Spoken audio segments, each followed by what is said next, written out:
Guys ನಮಸ್ಕಾರ ಎಲ್ಲರೂ ಹೇಗಿದ್ದೀರಾ? ಐ ಹೋಪ್ ಎಲ್ಲರೂ ಚೆನ್ನಾಗಿದ್ದೀರಾ ಅಂತ ಅನ್ಕೊಂಡು ನಾನು ಕೂಡ ಚೆನ್ನಾಗಿದ್ದೀನಿ ಅಂತ ಹೇಳ್ತಾ ಇವತ್ತಿನ ವ್ಲಾಗ್ ಸ್ಟಾರ್ಟ್ ಮಾಡ್ತಾ ಇದ್ದೀನಿ. Welcome back to Lakshmi Lokesh YouTube channel guys. So ಇವತ್ತು ಏನು ಕೆಲಸ ಮಾಡೋದು ಏನು ಕೆಲಸ ಬಿಡೋದು ಅನ್ನೋದು ಸಿಕ್ಕಾಪಟ್ಟೆ ಒಂಥರ ಏನಂತಾರೆ ಟೆನ್ಷನ್ ಅಂದರೆ ಟೆನ್ಷನ್ ಆಗಿಬಿಟ್ಟಿದೆ. ಯಾಕೆಂದರೆ ಒಂದು ಕಡೆ ಮನೆ ಫುಲ್ ಕ್ಲೀನಿಂಗು, ಇಲ್ಲ ಅಂಗಡಿನೂ ಕ್ಲೀನಿಂಗು, ಯಪ್ಪ ಏನು ಮಾಡೋದು ಅಂತ. ಅದರಲ್ಲೂ ಇವತ್ತು ಒಂದು ಸಿಕ್ಕಾಪಟ್ಟೆ ಖುಷಿಯಾಗಿರೋ ವಿಚಾರನೂ ಕೂಡ ಶೇರ್ ಮಾಡ್ಕೊತಿದ್ದೀನಿ, ಏನು ಅಂತ ಹೇಳ್ತೀನಿ. ಸೊ ಇನ್ನೂ ಯಾರ್ಯಾರು ನನ್ನ ಚಾನಲ್ನ ಸಬ್ಸ್ಕ್ರೈಬ್ ಮಾಡಿಲ್ಲ ಸಬ್ಸ್ಕ್ರೈಬ್ ಮಾಡ್ಕೊಂಡು ಸಪೋರ್ಟ್ ಮಾಡಿ. ಇನ್ನೂ ಆಗಲೇ ಹೇಳ್ತಾ ಇದ್ದೆ ಅಂಗಡಿಲೂ ಕ್ಲೀನಿಂಗು ಮನೆಯಲ್ಲೂ ಕ್ಲೀನಿಂಗು, ಯಪ್ಪ ಹೆಂಗೆ ಕೆಲಸ ಮಾಡೋದು ಅಂತ ಹೇಳಿ ಸಿಕ್ಕಾಪಟ್ಟೆ ಕನ್ಫ್ಯೂಷನ್ ಕೂಡ ಅಂತ ಅಂದ್ಕೊಂಡೆ. ಬಟ್ ಏನು ಮಾಡೋದು, ಆದರೂ ಕೂಡ ಮಾಡಲೇಬೇಕಾಗತ್ತೆ. ನಾವು ಅಂಗಡಿ ಮೇಂಟೈನ್ ಮಾಡಿಕೊಂಡು ಏನು ಕೆಲಸ ಮಾಡ್ತಿದ್ದೀವೋ ಅದನ್ನು ಕೂಡ ಮಾಡಿಕೊಂಡು ಮಾಡೋದು ಸಿಕ್ಕಾಪಟ್ಟೆ ಕಷ್ಟ. ಬಟ್ ಆದರೂ ಏನು ಮಾಡೋದು, ಮಾಡಲೇಬೇಕಲ್ಲ ಗೈಸ್. ಇನ್ನು ನಾನು ಆಗಲೇ ಹೇಳ್ತಾ ಇದ್ದೆ ಇವತ್ತು ಆ್ಯಕ್ಚುಲಿ ಒಂದು ಸಿಕ್ಕಾಪಟ್ಟೆ ಖುಷಿಯಾಗಿದ್ದೀವಿ. ಯಾಕೆ ಏನು ಅನ್ನೋದನ್ನು ಇಲ್ಲ ಹಂಗೆ ಇವತ್ತು ನಿನ್ನೆ ಎಲ್ಲ ಮುಂದೆಗಡೆ ಕ್ಲೀನ್ ಮಾಡ್ಕೊಂಡಿದ್ದೀನಿ. ಇವತ್ತು ಆ್ಯಕ್ಚುಲಿ ಇಲ್ಲೇ ಸೊ ಕ್ಲೀನ್ ಮಾಡಿಕೊಂಡೆ ವ್ಲಾಗ್ ಸ್ಟಾರ್ಟ್ ಮಾಡೋಣ ಅಂಥೇಳಿ ಅಂದ್ಕೊಂಡಿದ್ದೀನಿ ಗೈಸ್. ಏನಪ್ಪ ಅಂತ ಹೇಳಿದ್ರೆ, ಮೊದಲನೇದಾಗಿ ನನ್ನ ನೋಡಿ ಹುರ್ಕೊತಿರೋರಿಗೆ ಹುರ್ಸೋದೊಂದೇ ನನ್ನ ಕೆಲಸ. ಆ್ಯಕ್ಚುಲಿ ಸ್ಪೆಷಲಿ ಹೇಳಬೇಕು ಅಂತ ಹೇಳಿದ್ರೆ, ಮನುಷ್ಯರು ಯಾರಾದರೂ ಏನಾದರೂ ಬೆಳೀತಿದ್ದಾರೆ ಅಂತ ಹೇಳಿದ್ರೆ ಯಾರು ಕೂಡ ತಡ್ಕೊಳೋದಿಲ್ಲ. ಸೊ ಇರಲಿ, ಅವರು ಏನಾದರೂ ಅಂದ್ಕೊಳ್ಳಿ, ನಮಗೇನಲ್ವ. ಸೊ ನಮ್ಮ ಪ್ರಯತ್ನ ಅನ್ನೋದನ್ನು ನಾವು ಮಾಡ್ತಾನೆ ಇರಬೇಕು. ಇರೋದಕ್ಕಂತೂ ಆಗಲ್ಲ. ಇನ್ನು ಅಂಗಡಿಲಿ ಸ್ವಲ್ಪ ಐಟಮ್ಸ್ ಕೂಡ ಖಾಲಿ ಆಗಿತ್ತು. ಸೊ ಐಟಮ್ ತರೋದಕ್ಕೆ ಕಳಿಸಿದ್ದೀನಿ. ಬನ್ನಿ ಮನೆಗೆ ಹೋಗಿ ಬ್ಲಾಗ್ ಕಂಟಿನ್ಯೂ ಮಾಡ್ತೀನಿ. ಅಂಗಡಿಲಂತೂ ಸಿಕ್ಕಾಬಟ್ಟೆ ಡಿಸ್ಟರ್ಬೆನ್ಸ್ ಇರುತ್ತೆ.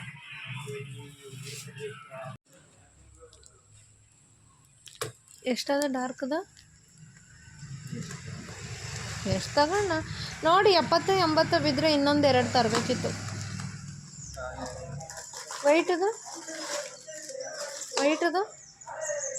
ವೈಟದು ಡಾರ್ಕಲ್ಲೇ ವೈಟ್ ಇರಲಿಲ್ವಾ? ಈಗಷ್ಟೇ ಮನೆಗೂ ಕೂಡ ಬಂದೆ. ಸ್ವಲ್ಪ ಐಟಮ್ಸ್ ತರೋದೆಲ್ಲ ಇತ್ತು. ಬೆಳಗ್ಗೆನೇ ಲೋಕಿ ರಿತಿಕ್ಷನ ಬಿಟ್ಟು ಬಂದ ತಕ್ಷಣ ಹೊಲದ ಹತ್ರ ಹೋಗಿದ್ದ. ಕರೆಂಟ್ ಬಂದಿದೆ, ನೀರು ಬಿಡಬೇಕು ಅಂತ ಹೇಳಿ ಹೊಲದ ಹತ್ರ ಹೋಗಿ ಇಷ್ಟೊತ್ತೂ ಶುಂಠಿಗೆಲ್ಲ ನೀರು ಬಿಟ್ಟು ಬಂದಿದ್ದಾನೆ. ಈಗ ಶುಂಠಿಗೆಲ್ಲ ನೀರು ಬಿಟ್ಟು ಬಂದಮೇಲೆ ಅಂಗಡಿಲಿ ಸ್ವಲ್ಪ ಐಟಮ್ಸ್ ಇರಲಿಲ್ಲ ಗೈಸ್. ಐಟಮ್ಸ್ ಎಲ್ಲ ತಗೊಂಡು ಅಂಗಡಿಲಿ ನೋಡ್ತಿರ್ತೀರಿ ನೀವು, ಎಲ್ಲ ರೆಡಿ ಮಾಡಿ ಆಗ್ತಾ ಇರು ಅಂತ ಹೇಳಿ ಬಂದಿದ್ದೀನಿ. ಅಂದರೆ ಅಂಗಡಿಲಿ ಸ್ವಲ್ಪ ನಾವು ಏನಂತಾರೆ, ಈ ಸ್ಕೂಲ್ ಹತ್ರ ಇರೋದ್ರಿಂದ ಕೆಲವೊಂದೆಲ್ಲ ನಾವು ಹ್ಯಾಂಗ್ ಮಾಡೋಂಗಿಲ್ಲ. ತಾಂಬಾಕನ್ನೆಲ್ಲ ಮಾರ್ತೀವಲ್ವ ಅದನ್ನೆಲ್ಲ. ಸೊ ಹಾಗಾಗಿ ಅದನ್ನೆಲ್ಲ ತೋರಿಸೋದು ಬೇಡ ಅಂತ ಹೇಳಿ ನಾನು ವಿಡಿಯೋದಲ್ಲಿ ತೋರಿಸ್ಲಿಲ್ಲ ಅಷ್ಟೇ. ಬಟ್ ನೀವು ಅನ್ಕೋಬೋದು ಅಕ್ಕ ಅದೆಲ್ಲ ಮಾರಬಾರ್ದಲ್ವ ಅಂತ. ಬಟ್ ಏನು ಮಾಡ್ತೀರಾ, ಅಂಗಡೀಲಿ ಬಂದು ಜನ ಅದನ್ನೇ ಕೇಳ್ತಾರೆ. ವ್ಯಾಪಾರ ಇಲ್ಲ ಅಂತ ಹೇಳಿದ್ರೆ ನಮಗೂ ಕಷ್ಟ ಆಗುತ್ತಲ್ವ. ಹಂಗಾಗಿ ಅದನ್ನು ಕೂಡ ಇವಾಗ ಅದು ಪಕ್ಕದಲ್ಲಿ ರೇಷನ್ ಅಂಗಡಿ ಇತ್ತಲ್ಲ, ಅವರು ಅದನ್ನು ರೇಷನ್ ಅಂಗಡಿ ಕ್ಲೋಸ್ ಮಾಡಿದ್ಮೇಲೆ ನಾನು ಇಟ್ಕೊಂಡಿದ್ದೀನಿ. ಇನ್ನು ನನ್ನ ಅಂಗಡಿಲಿ ಆ್ಯಕ್ಚುಲಿ ತುಂಬ ಜನ ಬಂದು ಸಿಗರೇಟು ಕೂಡ ಕೇಳ್ತಾರೆ. ಬಟ್ ಸಿಗರೇಟು ನಾವು ಹೆಣ್ಮಕ್ಳೆಲ್ಲ ಕೊಡೋದಕ್ಕಾಗಲ್ವಲ್ಲ, ಹಂಗಾಗಿ ನಾನು ತರಿಸಿಲ್ಲ ಅದು. ಮತ್ತು ತಾಂಬಾಕೆಲ್ಲ ಕೊಡ್ಬೋದಾ ಅಂತ ಅದನ್ನೂ ಆಮೇಲೆ ಕಮೆಂಟಲ್ಲಿ ಹಾಕ್ಬಿಡ್ತಾರೆ. ಸೊ ಅದು ಕೊಡ್ಬೋದಾ ಅಂತಲ್ಲ, ಅದಾದರೆ ವಿಮಲ್ಲು ಏನೋ ಒಂದು ಕೇಳ್ತಾರೆ ಅಂದ್ಕೊಳ್ಳಿ, ಅವಾಗನ್ನ ಕೊಡ್ಬೋದು ಅದು. ಬಟ್ ಸಿಗರೇಟ್ ಅಂದರೆ ಗಂಡು ಮಕ್ಕಳಿಗೆ ನಾವು ಕೊಡಬೇಕಾದ್ರೆ ಅದು ಏನೇನೋ ಹೆಸರಿದೆ ಗೈಸ್, ಅದನ್ನೆಲ್ಲ ಕೇಳ್ತಾರೆ. ಅದೆಲ್ಲ ಕೊಡೋದಕ್ಕಾಗಲ್ಲ, ಅದಕ್ಕೆ ಅದನ್ನು ಮಾರಲಿಲ್ಲ. ಇನ್ನು ನಾಳೆ ತಿಂಡಿಗೆ ಇಡ್ಲಿ ಮಾಡೋಣ ಅಂತೇಳಿ ಮನೆಗೆ ಬಂದೆ. ಬೆಳಗ್ಗೆನೇ ನೆನೆಸ್ಬೇಕು ಅಂತ ಅಂದ್ಕೊಳ್ತೀನಿ, ಬಟ್ ಆದ್ರೂ ಮರ್ತು ಹೋಗ್ಬಿಟ್ಟೆ, ಆಗಲಿಲ್ಲ ಬೆಳಗ್ಗೆ. ನಾವಿರೋದು ಇಬ್ಬರೇ ಅಲ್ವಾ. ಸೊ ರಿತಿಕ್ಷಾ ನಾನು ಲೋಕಿ 1-2 ಇಡ್ಲಿ ತಿನ್ನೋದು ಹೆಚ್ಚು. ನಮಗೆ ಆ್ಯಕ್ಚುಲಿ ಇಡ್ಲಿ ದೋಸೆ ಇದೆರಡು ಅಂದರೆ ಆಗೋದೇ ಇಲ್ಲ. ಬಟ್ ಏನು ಮಾಡೋದು, ಮಕ್ಕಳಿರೋ ಮನೇಲಿ ಮಾಡಲೇಬೇಕು. ಇನ್ನು ನನ್ನ ಮಗಳಿಗೆ ಫೇವ್ರೇಟು. ಹಾಗಾಗಿ ನಾಳೆ ತಿಂಡಿಗೆ ಎಲ್ಲ ಹೆಣ್ಮಕ್ಳು ಇವತ್ತು ತಿಂಡಿ ಮಾಡಿದ್ರೂ ತಿರ್ಗಾ ನಾಳೆ ತಿಂಡಿ ಬಗ್ಗೆನೇ ಯೋಚನೆ ಇರುತ್ತೆ ನಮಗೆ. ಸೊ ನಾಳೆ ತಿಂಡಿಗೆ ಸ್ವಲ್ಪ ರೇಷನ್ ಅಕ್ಕಿ ಅಲ್ವಾ, ಚೆನ್ನಾಗಿ ಒಂದು 2-3 ಸಲ ವಾಶ್ ಮಾಡಿಬಿಟ್ರೆ ಇಡ್ಲಿ ತುಂಬ ಚೆನ್ನಾಗಿ ಬರುತ್ತೆ. ಆ್ಯಕ್ಚುಲಿ ಇಡ್ಲಿ ಅಕ್ಕಿಯಲ್ಲಿ ಫಸ್ಟ್ ಮಾಡ್ತಿದ್ದಿದ್ದು ನಾನು. ಇಡ್ಲಿ ಅಕ್ಕಿನೂ ತುಂಬ ಚೆನ್ನಾಗಿ ಬರೋದು. ಅಂದರೆ ಅದು ಕೆಜಿ ಬಂದು 45-50 ರೂಪಾಯಿ ಈ ಥರ ಇತ್ತು. ಬಟ್ ಅದಕ್ಕಿಂತ ಈ ಥರ ರೇಷನ್ ಅಕ್ಕಿಲೇನೆ ಮಾಡೋದು ತುಂಬ ಅಂದರೆ ತುಂಬ ಸಖತ್ತಾಗಿ ಬರುತ್ತೆ. ಇನ್ನು ನಾನು ಇವತ್ತು ಒಂದು ಇಂಪಾರ್ಟೆಂಟ್ ವಿಷಯನ ಶೇರ್ ಮಾಡ್ತೀನಿ ಅಂತ ಹೇಳಿದ್ದೆ. ಏನದು ಅಂತ ಹೇಳ್ತೀನಿ ಬನ್ನಿ.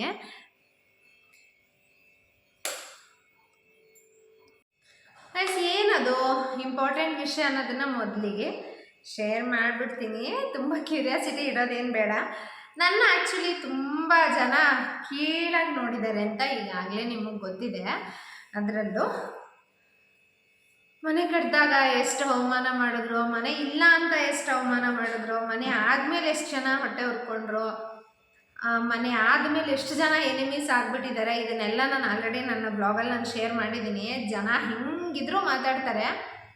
ನಾನು 90 ಲಕ್ಷಕ್ಕೆ ಮನೆ ಕಟ್ಟಿದೆ ಅಂತಂದಾಗ ತುಂಬ ಜನ ಸಿಸ್ಟರ್ ಹೆಂಗೆ ಕಟ್ಟಿದ್ರಿ ಅಂತ ಕೇಳಿದ್ವಿ. ಅದಕ್ಕೆ ರಿಪ್ಲೈ ಕೊಟ್ಟ ಮೇಲೆ, ಸಿಸ್ಟರ್ ನಿಮಗಾದರೂ ಫ್ಯಾಮಿಲಿ ಬ್ಯಾಕ್ಗ್ರೌಂಡ್ ತುಂಬ ಚೆನ್ನಾಗಿದೆ, ನಿಮ್ಮ ಅಕ್ಕ ತಂಗಿದಿರೆಲ್ಲರೂ ಕೂಡ ಒಬ್ರಿಗೊಬ್ರು ಸಪೋರ್ಟಿವ್ ಆಗಿದ್ದೀರಾ. ನನಗೆ ಅಕ್ಕ ತಂಗಿದಿನೇ ಇಲ್ಲ ಅಂತ ಒಬ್ಬರು ಕಮೆಂಟ್ ಮಾಡಿದ್ದೀರಾ. ಆಮೇಲೆ ಇನ್ನು ಸ್ವಲ್ಪ ಜನ ಇದ್ದರೂ ವೇಸ್ಟು, ನನಗೆ ನಿಮ್ಮ ಹಂಗಿಲ್ಲ, ಎಲ್ಲ ನಮ್ಮ ಹತ್ರ ಕಿತ್ಕೊಂಡು ಹೋಗೋರು ಅಂತಲೂ ಕೂಡ ಕಮೆಂಟ್ ಮಾಡಿದ್ದೀರಾ. ಯಾಕೆ ಅದನ್ನು ಹೇಳ್ತಾ ಇದ್ದೀನಿ ಅಂದರೆ, ನನಗಂತೂ ಪರ್ಸ್ನಲಿ ನಮ್ಮವರೇ ನನಗೆ ಶತ್ರು ಆಗಿಬಿಟ್ಟಿದ್ದಾರೆ ಜಾಸ್ತಿ. ಅವ್ರ ಮನೇಲಿ ತಿನ್ನಕ್ಕೆ ಹೋಗಲ್ಲ, ಅವ್ರ ಹತ್ರ ಈಸ್ಕೊಳೋದಕ್ಕೆ ಹೋಗಲ್ಲ, ಅವ್ರ ಹತ್ರ ಬೇಡಿಲ್ಲ ನಾನು. ಬಟ್ ಆದ್ರೂ ನನ್ನ ನೋಡಿ ಹುರ್ಕೊಳ್ತಾನೆ ಇರ್ತಾರೆ. ಹುರ್ಕೊಳ್ಳಿ. ನಮ್ಮ ಅಮ್ಮನಿಗೆ ಎಷ್ಟು ಜನ ಅವಮಾನ ಮಾಡಿದ್ರು, ಹೆಣ್ಮಕ್ಳು ನಿನ್ಗೆ ಏನು ಮಾಡ್ತಾರೆ, ಏನು ಕಿಸಿತಾರೆ ಅಂಥೇಳಿ. ಅದೇ ಹೆಣ್ಮಕ್ಳು ಇವಾಗ ಬೆಳೀತಾ ಇದ್ದೀವಿ. ಅದೇ ನನಗೆ ಪ್ರೌಡು. ನಮ್ಮ ಅಮ್ಮನ್ನ ಆಡ್ಕೊಂಡವರೆಲ್ಲ ಅವರು ಹೆಣ್ಮಕ್ಳು ಇಟ್ಕೊಂಡು ಏನು ಮಾಡ್ತೀಯಾ, ಹೆಣ್ಮಕ್ಳಿದ್ದವ್ರು ಏನೂ ಮಾಡಲ್ಲ ಅಂತ ಹೇಳಿದ್ರು. ಬಟ್ ನಮ್ಮ ಮನೇಲಿ ಹೆಣ್ಮಕ್ಳೇ ನಾವು ಸಾಧಿಸ್ತಾ ಇದ್ದೀವಿ. ನಿಮ್ಮ ಮನೇಲಿ ಗಂಡು ಮಕ್ಳಿದ್ರು ಕೂಡ ವೇಸ್ಟು. ಹಂಗಂತ ಏನೋ ಗಿನ್ನಿಸ್ ರೆಕಾರ್ಡೆಲ್ಲ ಸಾಧನೆ ಮಾಡಿಬಿಟ್ಟಿದ್ದೀವಿ ಅಂತೆಲ್ಲ. ನಮ್ಮ ತಂದೆ ತಾಯಿಗೆ ಮನ ಮರ್ಯಾದೆ ಅಂಜೋ ಥರ ನಾವು ಹೆಸರು ತಂದು ಕೊಟ್ಟಿದ್ದೀವಿ. ನನಗಷ್ಟು ಸಾಕು. ಮನೆ ಆದಮೇಲೆ ನನ್ನ ದುಡಿಮೆಯಲ್ಲಿ ನೆಕ್ಸ್ಟ್ ನಾನು ಏನು ಪರ್ಚೇಸ್ ಮಾಡ್ತಾ ಇದ್ದೀನಿ ಅನ್ನೋದನ್ನು ನಿಮ್ಗೆ ಶೇರ್ ಮಾಡಿಬಿಡ್ತೀನಿ. ಎಸ್ ಗೈಸ್, ಇವಾಗ ನನ್ನ 2 ತಿಂಗಳದ್ದು ಆದಾಯ ನಾನು ಆಲ್ರೆಡಿ ಶೇರ್ ಮಾಡಿದ್ದೀನಿ ನಿಮಗೆ. ಜುಲೈ ಮತ್ತು ಆಗಸ್ಟ್ ತಿಂಗಳದು ಎಷ್ಟು ನನ್ನ ಇನ್ಕಮ್ ಬಂತು ಅಂಥೇಳಿ ಅದನ್ನೆಲ್ಲ ಇಲ್ಲಿ ಸೇವ್ ಮಾಡಿಟ್ಟಿದ್ದೀನಿ. ಈಗ ಇದರಲ್ಲಿ ಎಷ್ಟಿದೆ ಅಂತ ನಿಮ್ಮ ಮುಂದೆ ನಾನು ಕೌಂಟ್ ಮಾಡ್ತೀನಿ. ಇನ್ಫ್ಯಾಕ್ಟ್ ನಾನು ಕೂಡ ಕೌಂಟ್ ಮಾಡಿಲ್ಲ. ಲಾಸ್ಟ್ ವೀಕ್ ಕೌಂಟ್ ಮಾಡಿದಾಗ 31,000 ಏನೋ ಇತ್ತು. ಬಟ್ ಇವಾಗ ಎಷ್ಟಿದೆ, ಏನು ತೊಗೊಳ್ತಾ ಇದ್ದೀನಿ ಅನ್ನೋದನ್ನು ಶೇರ್ ಮಾಡ್ತೀನಿ. 1,000, ಆಮೇಲೆ 2,000, 3, 4, 5, 6, 7, 8, 9, 10, 11, 12, 13, 14, 15, 16, 17, 18, 19,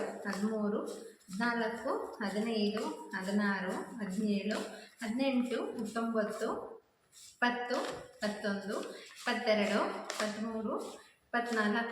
25, 26, 27, 28, 29, 30, 31, 32, 33, 34,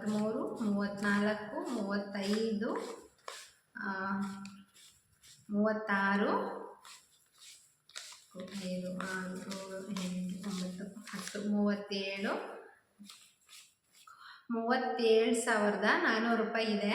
ಇದರಲ್ಲಿ ಸದ್ಯಕ್ಕೆ ಇನ್ನೂ 2,400 ರೂಪಾಯಿ ಎತ್ತಿಟ್ಕೋಬೋದು ನಾನು. ಫಸ್ಟು ನನಗೆ ಈ ದುಡ್ಡಲ್ಲಿ ಏನು ಮಾಡ್ತಾಯಿದ್ದೀನಿ ಅಂತ ಹೇಳ್ಬಿಡ್ತೀನಿ ಗೈಸ್. ನಾನು ಈ ದುಡ್ಡಲ್ಲಿ ನನ್ನ ಸ್ವಂತ ದುಡಿಮೆಯಲ್ಲಿ ನಾನು ತೊಗೊಳ್ತಾ ಇದ್ದೀನಿ. ಚಾರ್ಜಿಂಗ್ ಗಾಡಿ ತೊಗೊಳ್ತಾ ಇದ್ದೀನಿ 35,000 ರೂಪಾಯಿದು. ಮೊನ್ನೆ ಹೋಗಿ ನಾನು ಎಲ್ಲ ಕೇಳ್ಕೊಂಡು ಬಂದಿದ್ದೀನಿ ಎಷ್ಟೆಷ್ಟು ಏನು ಅಂತ ಹೇಳಿ. ಅಂದರೆ ಒಬ್ಬರು ತೊಗೊಂಡಿದ್ರು, ಅವ್ರ ಹತ್ರ ಇನ್ಫಾರ್ಮೇಷನ್ ತೊಗೊಂಡಿದ್ದೀನಿ. ಇಲ್ಲೇ ಅರಸೀಕೆರೆಯಲ್ಲೇ ಇರೋದ್ರಿಂದ ಆ್ಯಕ್ಚುಲಿ ನಾನು ಅಂದ್ಕೊಂಡೆ ಈ ವರಮಹಾಲಕ್ಷ್ಮಿ ಹಬ್ಬಕ್ಕೇ ನಾನು ತೊಗೋಬೇಕು ಅಂತ ಅಂದ್ಕೊಂಡಿದ್ದೆ. ಶುಕ್ರವಾರ ತೊಗೊಂಬರೋಣ ಮನೆಗೆ ಗಾಡಿ ಅಂತ. ಬಟ್ ಶುಕ್ರವಾರ ನಾನು ಇರೋದಿಲ್ಲ, ಬೆಂಗಳೂರಿಗೆ ಹೋಗ್ತಾ ಇದ್ದೀನಿ ಅಮ್ಮನ ಮನೆಗೆ. ತುಂಬ ವರ್ಷದಿಂದ ನನ್ನ ಮದುವೆ ಆಗಿ 10 ವರ್ಷ ಆಯಿತು. 10 ವರ್ಷದಲ್ಲಿ 1 ವರ್ಷ ಹೋಗಿದ್ದೀನಿ ಅಷ್ಟೇ, ಹೋಗೇ ಇಲ್ಲ. ಬಟ್ ಈ ವರ್ಷ ಬರಲೇಬೇಕು ಅಂತೇಳಿ ಅಕ್ಕ ಎಲ್ಲ ಮುನ್ಸ್ಕೊಬಿಡ್ತಾಳೆ, ಬೈತಾ ಇರ್ತಾಳೆ. ಸೊ ನೀನು ಹೇಳಿದ ಫಂಕ್ಷನ್ಗೆಲ್ಲ ನಾವು ಬರ್ತೀವಿ, ನಾನು ಹೇಳಿದ ಫಂಕ್ಷನ್ಸ್ಗೆ ನೀನು ಒಂದು ಬರಲ್ಲ ಅಂಥೇಳಿ. ಸೊ ಹಂಗಾಗಿ ಈ ವರ್ಷ ಮನೇಲೆಲ್ಲ ಮಾಡಿಟ್ಟು ಪೂಜೆ ಎಲ್ಲ ಮಾಡಿ ನಾನು ಹೋಗಬೇಕು ಅಂತ ಅಂದ್ಕೊಂಡಿದ್ದೀನಿ, ಹೋಗ್ತೀನಿ ಕೂಡ.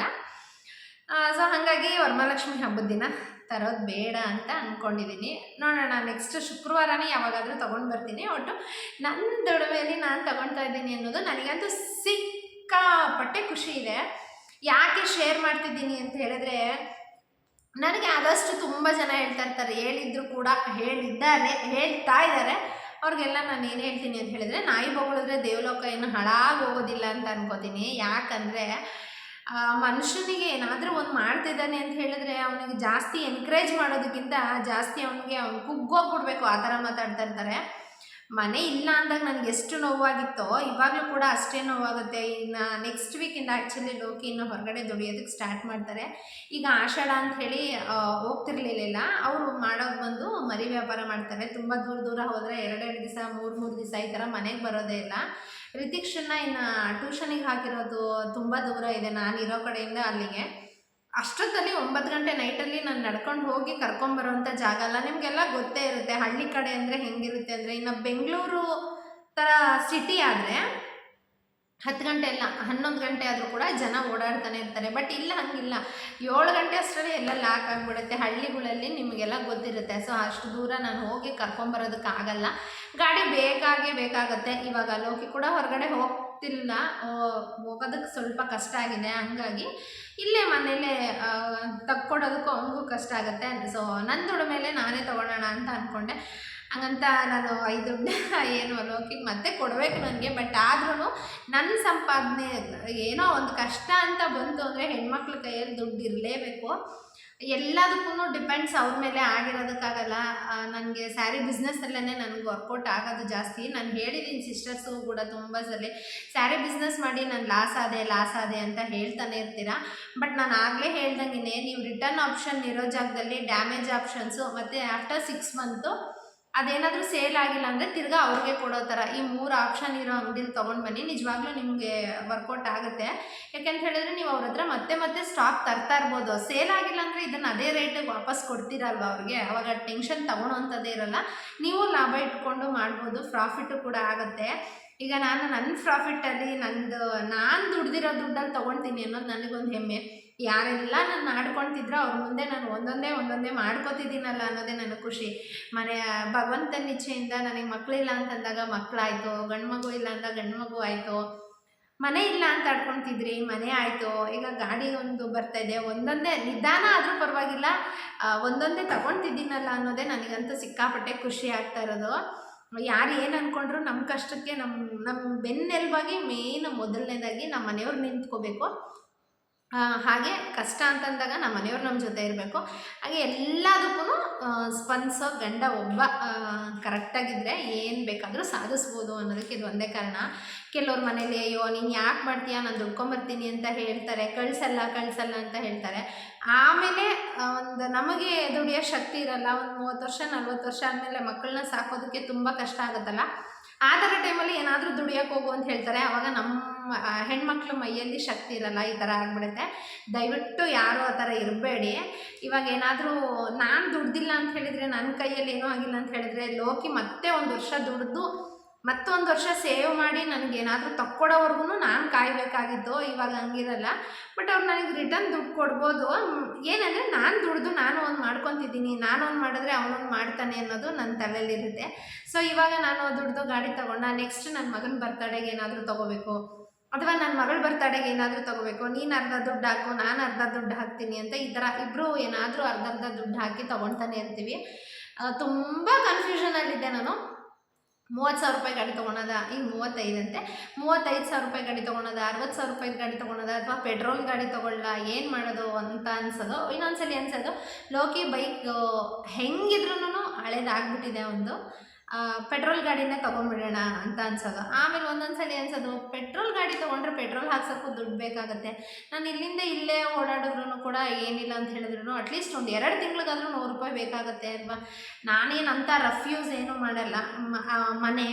ಮನೆ ಬಿಟ್ಟರೆ ಅಂಗಡಿ ಬಿಟ್ಟರೆ ಮನೆ, ಇಷ್ಟೇ. ನೈಟ್ ಹೊತ್ತು ಒಂದು 2 ನಿಮಿಷ, ಒಂದು 5 ನಿಮಿಷದಿಂದ 10 ನಿಮಿಷ ಆಗುತ್ತೆ ಅಷ್ಟೇ. ಸೊ ಹೋಗಿ ಕರ್ಕೊಂಬರೋದಕ್ಕೆ ಬಿಟ್ಟರೆ ನನಗಿನ್ನು ಯಾಕೆ ಎಲ್ಲೂ ಬರೋಲ್ಲ, ನಾನೇನು ರಫ್ಯೂಸು ಮಾಡಲ್ವಲ್ಲ. ಸೊ ಸಾಕು ಬಿಡು ಇದೆ ಅಂತ ಅಂದ್ಕೊಂಡಿದ್ದೀನಿ. ತೀರಾ ಇದು ಬೇಡ ಅಂತ ಅನಿಸಿದ್ರೆ ಯಾರಿಗಾದರೂ ಮಾರ್ಕೊಂಡ್ಬಿಡ್ಬೋದು ಅಂತ, ಇಲ್ಲ ಅದು ಇರಲಿ ಅನ್ನೋ ಮೈಂಡಲ್ಲಿ ಇದ್ದೀನಿ. ಸೊ ಕನ್ಫ್ಯೂಷನಲ್ಲಿದ್ದು ಫೈನಲಿ ಡಿಸೈಡ್ ಆಯಿತು. ನಾನು 35,000 ರೂಪಾಯಿ ಗಾಡಿನೇ ತೊಗೊಳೋಣ ಅಂತ. ಯಾವಾಗ ತೊಗೊಳ್ತೀನಿ ಏನೋ ಅಂತ ಅತಿ ಶೀಘ್ರದಲ್ಲಿ ಹೇಳ್ತೀನಿ. ಬಟ್ ಯಾಕೆ ಈಗಲೇ ವಿಡಿಯೋ ಮಾಡ್ತಾಯಿದ್ದೀನಿ ಅಂತ ಹೇಳಿದ್ರೆ, ನನ್ನ ಆಡ್ಕೊಂಡಿದ್ರಲ್ಲ ನೀನು ಏನೋ ಮಾಡೋಕ್ಕಾಗಲ್ಲ, ನಿನ್ನ ಮಕ್ಳಿಗೆ ಏನೋ ಮಾಡಲ್ಲ ಅಂತ. ಸೊ ಅವ್ರ ಮುಂದೆ ನಾನು ಬೆಳೀತಾ ಇದ್ದೀನಿ ಅನ್ನೋದೇ ನನಗೆ ಖುಷಿ. ಅವ್ರು ನೋಡಬೇಕು, ಅವ್ರು ನೋಡ್ತಾರೆ ಕೂಡ.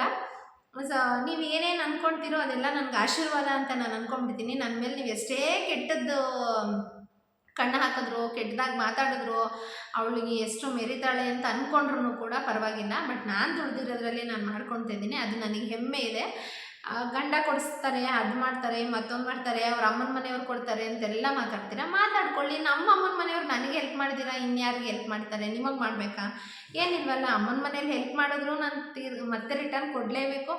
ಯಾರು ಹೆಲ್ಪ್ ಮಾಡಿದ್ರು ಕೊಡ್ತೀನಿ. ಬಟ್ ಆದರೆ ಎಲ್ಲದಕ್ಕೂ ಬೆನ್ನೆಲುಬಾಗಿ ನಿಂತಿರೋದು ನನ್ನ ಫ್ಯಾಮಿಲಿನೇ ಹೊರತು ನೀವಲ್ಲ. ನೀವು ಏನು ಮಾತಾಡಿದ್ರು ನಾನು ಇಲ್ಲಿ ಕೇಳಿ ಇಲ್ಲಿ ಬಿಡ್ತೀನಿ ಅಷ್ಟೇ. ಈಗ ಮಾಡ್ತಿರೋ ಉದ್ದೇಶನೂ ಕೂಡ ನೀವೇನೋ ನನ್ನ ಕುಗ್ಗಿಸೋಕೆ ಮಾತಾಡಿದ್ದೀರಾ ಅಂತ ಹೇಳಿದರೆ ನಾನು ಕುಗ್ಗಿಲ್ಲ, ನಾನು ಇನ್ನೂ ಬೆಳೀತಾನೆ ಇರ್ತೀನಿ. ನೀವು ಎಷ್ಟು ನನ್ನ ಬೈತೀರೋ ಅದಷ್ಟು ನನ್ನ ಆಶೀರ್ವಾದ ಅಂತ ತಿಳ್ಕೊಂಡು ನಾನು ಬೆಳೀತಾನೆ ಇರ್ತೀನಿ ಗೈಸ್, ತಲೆನೇ ಕೆಡಿಸ್ಕೋಬೇಡಿ. ಹೇಳ್ಬೇಕಾಗಿರೋರಿಗೆ ಹೇಳಿದ್ದೀನಿ, ತಲುಪಬೇಕಾಗಿರೋರಿಗೆ ಅತಿ ಶೀಘ್ರದಲ್ಲಿ ವಿಡಿಯೋ ತಲುಪುತ್ತೆ. ಹೆಣ್ಮಕ್ಳು ಎಲ್ರಿಗೂ ನಾನು ಹೇಳೋದಿಷ್ಟೇ, ಯಾರು ಏನೇ ಅಂದ್ಕೊಳ್ಳಿ, ನೀವು ದುಡಿಯೋದಕ್ಕೆ ಪ್ರಯತ್ನ ಪಡಿ, ಬಟ್ ಒಳ್ಳೆ ರೀತಿಯಲ್ಲಿ ದುಡೀರಿ. ಏನನ್ನ 1000 ಜನ 1000 ಥರ ಮಾತಾಡ್ಕೊಳ್ಳಿ, ತಲೆನೇ ಕೆಡಿಸ್ಕೊಬೇಡಿ. ನೀವು ದುಡ್ಕೊಂಡು ಏನು ಹೆಸರು ಬರಬೇಕು ಅಂದರೆ, ಅವಳು ದುಡಿಯೋದು ಸ್ಟಾರ್ಟ್ ಮಾಡಿದ್ಮೇಲೆ ಅವಳು ಏನಾದರೂ ಒಂದು ಒಳ್ಳೇದು ಮಾಡ್ಕೊಂಡ್ಲಪ್ಪ ಅನ್ನೋಷ್ಟು ದುಡ್ಕೊಂಡ್ರೆ ಸಾಕು. ಅತಿ ಆಸೆ ಬೇಡ. ದುಡ್ದಿದ ತಕ್ಷಣ ಎಲ್ಲ ಹೆಣ್ಮಕ್ಳು ಕೆಟ್ಟ ದಾರಿಲೇ ಹೋಗಲ್ಲ, ಅಥವಾ ದುಡಿಯೋಕ್ಕೆ ಸ್ಟಾರ್ಟ್ ಮಾಡಿದ ತಕ್ಷಣ ಮನೆ ಮಠ ಎಲ್ಲ ಬಿಟ್ಟು ಹೋಗೋದು ಇಲ್ಲ. ಏನಾದರೂ ಮಾತಾಡ್ತಾ ಇರ್ತಾರೆ, ಏನಾದರೂ ಒಂದು ಹೇಳಿ ಗಂಡಂದಿರಿಗೆ ಚಾಡಿ ಇಡ್ತಾ ಇರ್ತಾರೆ. ಬಟ್ ತಲೆ ಕೆಡಿಸ್ಕೊಬೇಡಿ, ಗಂಡ ಒಬ್ಬ ಕರೆಕ್ಟಾಗಿದ್ದರೆ ಏನು ಬೇಕಾದರೂ ಸಾಧಿಸ್ಬೋದು. ಎಲ್ಲ ಹೆಣ್ಮಕ್ಳು ದುಡೀರಿ, ಏನು ಬೇಕೋ ಅದನ್ನು ತಗೊಳ್ಳಿ, ಏನು ಬೇಕೋ ಅದನ್ನು ಸಂಪಾದನೆ ಮಾಡ್ಕೊಳ್ಳಿ. ಯಾರ ಹತ್ರನೂ ಕೈ ಚಾಚೋ ಮಟ್ಟಿಗೆ ಇರಬೇಡಿ. ನಮಗೆ ಬೇಕಾಗಿದ್ದು ಅಟ್ಲೀಸ್ಟ್ 10 ರೂಪಾಯಿನಲ್ಲಿ 5 ರೂಪಾಯಿ ಆದ್ರೂ ನಾವು ಸಂಪಾದನೆ ಮಾಡುವಷ್ಟು ಕೆಪಾಸಿಟಿ ಇದ್ದರೆ ಸಾಕು ನನಗೆ. ಜಾಸ್ತಿ ಏನು ಲಕ್ಷ ಕೋಟಿ ಎಲ್ಲ ಬೇಡ, ಅಟ್ಲೀಸ್ಟ್ 1000 ಗಟ್ಟಲೆ ಮಾಡ್ತೀವಲ್ಲ ಅಷ್ಟು ನನ್ನ ಬೆನಿಫಿಟ್ಟು. ನನಗೆ ಏನು ಬೇಕೋ ಅದು ವರ್ಷಕ್ಕೊಂದು ಏನಾದರೂ ನಾನು ತೊಗೊಳ್ತಿರ್ತೀನಿ, ಅಷ್ಟು ನನ್ನ ತೃಪ್ತಿ ಇದೆ ಗೈಸ್. ಕೊನೆಯದಾಗಿ ಹೇಳಬೇಕು ಅಂತ ಹೇಳಿದ್ರೆ, ಹೆಣ್ಮಕ್ಳು ಯಾವಾಗಲೂ ಸ್ಟ್ರಾಂಗ್ ಆಗಿರಿ. ಹೆಣ್ಮಕ್ಳು ಎಲ್ಲ ಫೇಸ್ ಮಾಡಿ ಕಷ್ಟಪಟ್ಟು ದುಡೀರಿ, ಇಷ್ಟಪಟ್ಟಿದ್ದನ್ನು ತಗೊಳ್ಳಿ ಅಂತ ಹೇಳ್ತಾ ಇವತ್ತಿನ ವ್ಲಾಗ್ ಮುಗಿಸ್ತಾ ಇದ್ದೀನಿ. ಇನ್ನೇನು ನಾನು ಕೂಡ ಅಂಗಡಿಗೆ ಹೋಗಬೇಕು. ಅಂಗಡಿಗೆ ಹೋಗೋದಕ್ಕೆ ಮಧ್ಯಾಹ್ನ ಊಟನೂ ಅಲ್ಲೇ ಮಾಡಬೇಕು. ಬಟ್ ಲೋಕಿಗೆ ಹೇಳಿದ್ದೀನಿ ನಾನು ಊಟ ಎಲ್ಲ ಪ್ಯಾಕ್ ಮಾಡ್ಕೊಂಡು ಬರ್ತೀನಿ ಅಂತ. ಆಲ್ರೆಡಿ ಇವಾಗ ಟೈಮಿಂಗ್ಸ್ ಇನ್ನೇನು ಅಷ್ಟು ಜಾಸ್ತಿ ಏನಾಗಿಲ್ಲ, ಬಟ್ ಆದ್ರೂ ಮತ್ತೆ ಬರೋದಕ್ಕಾಗಲ್ವಲ್ಲ ಅಂಗಡಿಗೆ. ಇಬ್ರಿಗೂ ಸ್ವಲ್ಪ ಪ್ಯಾಕ್ ಮಾಡ್ಕೊಂಬಿಡ್ತೀನಿ. ಊಟ ಏನು ಬೇಕೋ ಅದು ಬೆಳಗ್ಗೆ ಮಾಡಿದ್ದೇ ಇದೆ. ಕೆಲವರು ನಾನು ಅದು ತಿನ್ನಲ್ಲ ಇದು ತಿನ್ನಲ್ಲ ಅಂತ ಸುಮ್ಮನೆ ಶೋಕಿಗೆ ಹೇಳ್ತಾರೆ ಅಷ್ಟೇ. ಬಟ್ ತಿನ್ನೋದನ್ನು ಅದು ಯಾಕೆ ಹೇಳ್ಕೊಳಲ್ಲ ಅನ್ನೋದನ್ನು ನನಗೆ ಗೊತ್ತಿಲ್ಲ. ಬಟ್ ಇರಲಿ, ಅವ್ರವ್ರ ಅಭಿಪ್ರಾಯ ಅದು. ಬೆಳಗ್ಗೆ ಮಾಡಿದ್ದ ಟೊಮೊಟೊ ಬಾತೆ ಸ್ವಲ್ಪ ಇದೆ, ಇದೇ ಇನ್ನು ಇಬ್ರಿಗೂ ಆಗುತ್ತೆ. ಇನ್ನು ಸಂಜೆಗೆ ಹಸಿ ಅವರೆಕಾಳಿದೆ, ಅವರೆಕಾಳು ಗೊಜ್ಜು ಮಾಡಿ ಮುದ್ದೆ ಮಾಡ್ತೀನಿ. ಏನಿರುತ್ತೋ ಅದು. ರೈತರ ಮನೇಲಿ ಆಲ್ಮೋಸ್ಟ್ ಯಾರೂ ಅನ್ನನೇ ಆಗಲಿ ಇನ್ನು ಬೇರೆ ಏನು ಕೂಡ ವೇಸ್ಟ್ ಮಾಡೋದಕ್ಕೆ ಹೋಗಲ್ಲ. ಕೆಲವರು ವೇಸ್ಟ್ ಮಾಡ್ತಾರೆ. ವೇಸ್ಟ್ ಮಾಡಬೇಕು ಅಂತ ಮಾಡ್ತಾರೋ ಇಲ್ಲ ಬೇಕು ಅಂತ ಮಾಡ್ತಾರೋ ಗೊತ್ತಿಲ್ಲ. ನಮ್ಮನೇಲಿ ಹಸಿ ಅವರೆಕಾಳು ಗೊಜ್ಜು ಅಂದರೆ ಎಷ್ಟು ಜನಕ್ಕೆ ಗೊತ್ತಿದೆಯೋ ಗೊತ್ತಿಲ್ವೋ ಗೊತ್ತಿಲ್ಲ ಗೈಸ್. ಗೊಜ್ಜು ಅಂತ ಹೇಳಿದ್ರೆ ಕೈ ಗೊಜ್ಜು ಅಂತೆಲ್ಲ ಈಗ ಇನ್ಸ್ಟಾದಲ್ಲೆಲ್ಲ ಟ್ರೆಂಡಿಂಗಲ್ಲಿ ಇದೆಯಲ್ಲ, ಕೈ ಗೊಜ್ಜು ಮಾಡ್ತಾರೆ ಅಂತ ಹೇಳಿ. ಅದು ನಮ್ಮ ಹಾಸನ ಸೈಡ್ ಅಂತೂ ಸಿಕ್ಕಾಪಟ್ಟೆ ಮಾಡ್ತಾರೆ. ನಮ್ಮ ಕಡೆನೂ ಇದೆ, ಅದೆಲ್ಲ ಮಾಡ್ತೀನಿ. ಬಟ್ ನೆಕ್ಸ್ಟ್ ಯಾವಾಗಾದ್ರೂ ಶೇರ್ ಮಾಡ್ತೀನಿ ಹೆಂಗೆ ಮಾಡೋದು ಏನು. ಕಮೆಂಟ್ ಮಾಡಿ, ಗೊಜ್ಜು ಮಾಡೋದು ಹೆಂಗೆ ಸಿಸ್ಟರ್, ಏನು ಗೊಜ್ಜು ಮಾಡ್ತೀರಾ ಅಂತ ಹೇಳ್ತೀರಾ ಅಂತ ಯಾರಾದರೂ ಕಮೆಂಟ್ ಮಾಡಿದ್ರೆ ಅವಾಗ ಅದನ್ನು ನಾವು ಏನು ಮಾಡ್ತೀವಿ ಅನ್ನೋದನ್ನು ತೋರಿಸ್ತೀನಿ. ಅದಂತೂ ಮುದ್ದೆಗೆ ಸಿಕ್ಕಾಪಟ್ಟೆ ಬೆಸ್ಟ್ ಕಾಂಬಿನೇಷನ್ಸ್ ಆಗಿರುತ್ತದು. ಆಮೇಲೆ ಈ ಹುಷಾರಿಲ್ಲ ಅನ್ನೋ ಟೈಮಲ್ಲಿ ಕೆಲವ್ರಿಗೆ ಮೆಡಿಸನ್ಗೆ ಅಥವಾ ಬಾಯೆಲ್ಲ ಖಾರವ ಒಂಥರ ಸಪ್ಪೆಯಾಗಿದ್ದರೆ ಖಾರವಾಗಿ ತಿನ್ನೋದಕ್ಕೆ ಅದೆಲ್ಲ ಸೂಪರ್ ಟೇಸ್ಟ್ ಆಗಿರುತ್ತದು. ಸೊ ಅದನ್ನು ಟ್ರೈ ಮಾಡಿ ನೀವು ಕಮೆಂಟ್ ಮಾಡಿದ್ರೆ ನಾನು ಆ ರೆಸಿಪಿ ಹೆಂಗೆ ಮಾಡೋದು ಅಂತ ತೋರಿಸ್ತೀನಿ. ತುಂಬ ಸಿಂಪಲ್ಲು ಬಟ್ ತುಂಬ ಚೆನ್ನಾಗಿ ಕೂಡ ಇರುತ್ತೆ. ಸೊ ಅದನ್ನ ವೇಸ್ಟ್ ಮಾಡಬಾರ್ದಲ್ಲ, ಹಂಗಾಗಿ ಇರೋದೆಲ್ಲ ಹಾಕ್ತಾಯಿದ್ದೀನಿ. ಇಬ್ಬರಿಗೂ ಊಟ ಕಟ್ಕೊಂಡು ಹೋಗ್ತಾಯಿದ್ದೀನಿ. ಇದು ಆ್ಯಕ್ಚುಲಿ ನಮ್ಮ ಮನೇಲಿ ಫೇವ್ರೇಟ್. ರಿತಿಕ್ಷನ್ಗೆ ರೈಸ್ ಬಾತಲ್ಲಿ ನಾನು ಮಾಡೋ ಟೊಮೆಟೊ ಬಾತು ಮತ್ತು ಪಲಾವ್ ಅಂದರೆ ತುಂಬ ಇಷ್ಟ. ಜಾಸ್ತಿ ಗೈಸ್ ನನಗೆ ಮಸಾಲೆ ಹಾಕಿ ಎಲ್ಲ ಮಾಡೋದು ಅಷ್ಟು ಇಷ್ಟ ಆಗಲ್ಲ. ಸಿಂಪಲಾಗಿದ್ದರೆ ತುಂಬ ಇಷ್ಟಪಡ್ತೀನಿ. ಒಂಥರ ಹೆವಿ ಮಸಾಲೆ ಇದ್ದರೆ ಅಷ್ಟು ಇಷ್ಟ ಆಗೋದಿಲ್ಲ ನನಗೆ. ಗೈಸ್ ಆಗಲೇ ಆಗ್ಬಿಡ್ಬೇಕು ನನಗೆ. ಕುಕ್ಕರ್ ಎಲ್ಲ ತೊಳೆದು ದಬಾಕಿದ್ದೀನಿ ನೋಡಿ. ಆಗಿನ ಕೆಲಸ ಆಗಲಿ ಕಂಪ್ಲೀಟ್ ಆಗಿಲ್ಲ ಅಂತ ಹೇಳಿದ್ರೆ ತಿರ್ಗಾ ನನಗೆ ಮತ್ತೆ ಸಾಯಂಕಾಲಕ್ಕೆ ಜಾಸ್ತಿ ಕೆಲಸ ಆಗುತ್ತೆ ಅನ್ನಂಗೆ ಅನಿಸ್ಬಿಡುತ್ತೆ. ಫ್ರೀ ಆಗಿಬಿಡ್ಬೇಕು, ಇಲ್ಲಾಂದರೆ ನನಗೂ ಸಮಾಧಾನ ಇರಲ್ಲ. ಕೆಲಸ ಜಾಸ್ತಿ ಇದೆ ಅನ್ನೋ ಅಷ್ಟು ಮೂಡು ಚೇಂಜ್ ಆಗಿಬಿಡುತ್ತೆ ನನಗೆ. ಊಟ ಎಲ್ಲ ಕಟ್ಟಿಟ್ಕೊಳ್ಬೇಕು.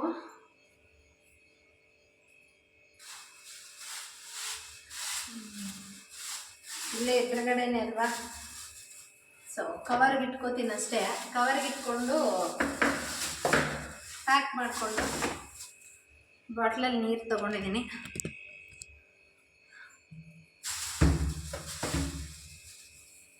ಇನ್ಮೇಲೆ ಲೋಕಿ ಹೋಗ್ತಾರೆ ವ್ಯಾಪಾರಕ್ಕೆ. ನಾನು ಒಬ್ಬಳೇ ಅದು ಹೆಂಗೆ ಸರ್ಕಸ್ ಮಾಡ್ತೀನೋ ಗೊತ್ತಿಲ್ಲ.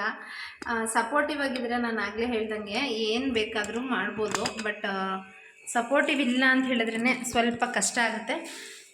ಊಟ ಎಲ್ಲ ನಾನು ಕೂಡ ತಗೊಂಡು ರೆಡಿಯಾಗಿ ಹೋಗ್ತಾಯಿದ್ದೀನಿ. ಈಗ ಟೈಮು 12 ಗಂಟೆ ಆಗಿದೆ. ಇನ್ನೇನು ಬಂದಿದ್ದೀನಲ್ಲ ಅಂಥೇಳಿ ಊಟ ಕಟ್ಕೊಂಡೆ. ಊಟ ಮಾಡೋದು 1-1:30 ಆಗುತ್ತೆ. ಸೊ ಗೈಸ್, ಇವತ್ತಿನ ಬ್ಲಾಗ್ ಇಷ್ಟ ಆಗಿದೆ ಅಂತ ಅಂದ್ಕೊಳ್ತೀನಿ. ವಿಡಿಯೋ ಇಷ್ಟ ಆಗಿದರೆ ಲೈಕ್ ಮಾಡಿ, ಶೇರ್ ಮಾಡಿ, ಹಾಗೆ ದಯವಿಟ್ಟು ಸಬ್ಸ್ಕ್ರೈಬ್ ಮಾಡಿಕೊಂಡು ಎನ್ಕರೇಜ್ ಮಾಡಿ. ಯಾಕೆಂತ ಹೇಳಿದ್ರೆ ಒಂದೊಂದು ಸಬ್ಸ್ಕ್ರೈಬರು ಕೂಡ ನಮಗೊಂದು ಮೋಟಿವೇಶನ್ಸ್ ಆಗಿಬಿಡುತ್ತೆ. ಅದರಲ್ಲೂ ಯಾರಾದರೂ ಸಬ್ಸ್ಕ್ರೈಬರು ಅನ್ಸಬ್ಸ್ಕ್ರೈಬರ್ ಆಗಿಬಿಟ್ರೆ ಇನ್ನು ಬ್ಲಾಗೇ ಮಾಡಬಾರ್ದು ಅಂತ ಅಂದ್ಕೊಂಡ್ಬಿಡ್ತೀನಿ. ಬಟ್ ಆದ್ರೂ ಹಠ ಇದೆಯಲ್ವಾ, ಅದನ್ನು ಮನುಷ್ಯನ ಕುಗ್ಗೋದಕ್ಕೆ ಬಿಡಲ್ಲ. ಏನೇ ಆಗಲಿ ನಾನು ಮಾಡಲೇಬೇಕು ಅಂತ ಅಂದ್ಕೊಂಡು ಮುನ್ನುಗ್ಗಿದ್ದೀನಿ. ಎಲ್ಲ ದೇವ್ರ ಮೇಲೆ ಭಾರ ಹಾಕಿ ನೋಡೋಣ ಏನಾಗುತ್ತೆ ಅಂತ. ಸೊ ಫೈನಲಿ ಎಲ್ಲ ಕೆಲಸ ಕೂಡ ಮುಗಿಸಿದ್ದೀನಿ. ಇವತ್ತಿನ ಬ್ಲಾಗ್ ಮುಗಿಸ್ತಾ ಇದ್ದೀನಿ guys. Bye, take care, love you all. ಎಲ್ಲರೂ ಇದೇ ರೀತಿ ಸಪೋರ್ಟ್ ಮಾಡ್ತಾರೆ. Keep watching Lakshmi Lokesh YouTube channel.